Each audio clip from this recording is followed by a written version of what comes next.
I think this is an issue that's been talked about. There's a lot of interest in it, and rightfully so.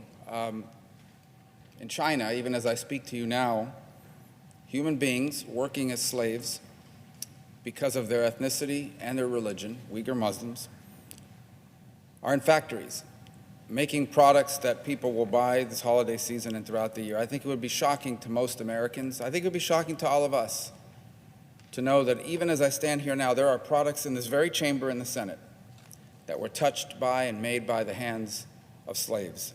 It is a horrifying, horrifying human rights situation, fully sanctioned, as we now know, by the government of China, the Communist Party of China. We know this, by the way. The New York Times had access to these documents for a long time, and they were finally revealed, that show that this plan to use slave labor went to the highest levels of that Communist Party.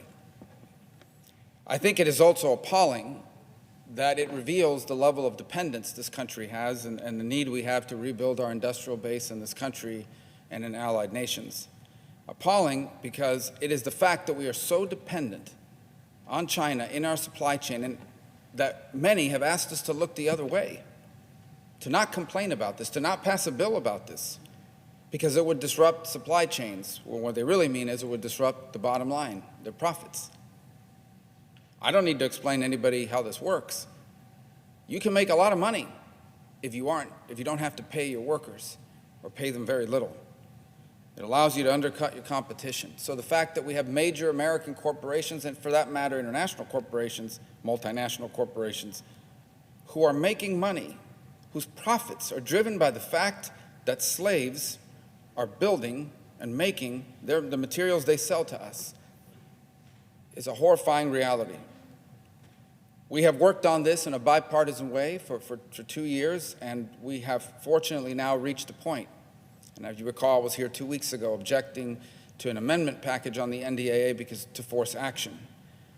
I want to recognize Congressman McGovern, who is our House counterpart, and obviously the junior senator from Oregon, who's going to speak in a moment here in the Senate. It's been a bipartisan effort. We passed legislation on this last year. Differences between the House and Senate kept it from becoming law. We passed it unanimously out of the Senate earlier this year. But there were differences between our approach. And since that time where the amendment package was objected to on the defense bill, the House has passed not one, but 2 versions of this bill. And we are now in possession of one of those 2 versions. And it is a version that doesn't have any objections here in the Senate either. I wish we didn't have to pass this bill.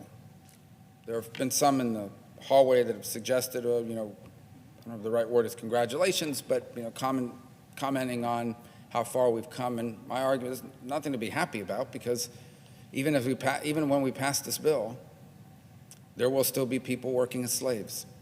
I wish that this not even exist, but it does, and we must address it.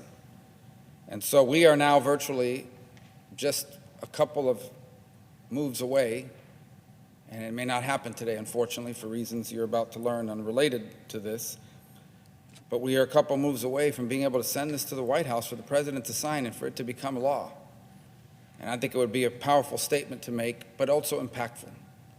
A bill that says if you are a company who makes things or sources material from these parts of China, you're going to have to prove that slaves didn't make it before you can bring it into this country.